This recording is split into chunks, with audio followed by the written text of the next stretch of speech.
Bonjour, je voudrais vous parler d'un détail qui a son importance quand on fait une rhinoplastie. La cloison nasale et l'impact d'une éventuelle déviation. Tout d'abord, on peut très bien respirer avec une cloison déviée et on peut très bien ne pas bien respirer avec une cloison droite ou pas très déviée. La corrélation entre les deux n'est pas obligatoire et aussi linéaire qu'on l'imagine.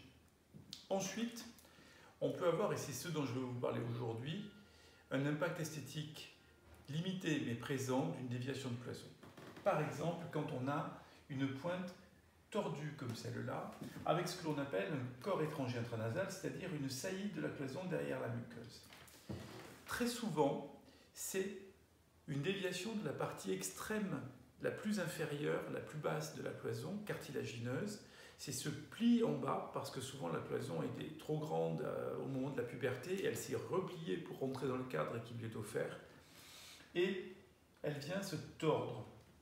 Dans ces cas-là, il n'est pas toujours nécessaire de faire une grande septoplastie, un grand travail sur la cloison, mais en tout cas, de venir redresser cette partie très antérieure, parfois même d'enlever ce corps étranger cartilagineux pour revenir à une pointe droite. C'est le travail de base.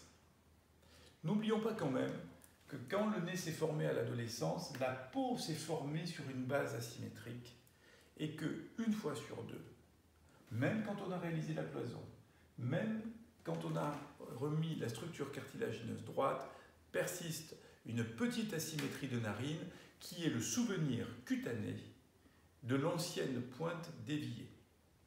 La symétrie parfaite, n'existe pas souvent dans la nature, elle existe encore moins dans la rhinoplastie.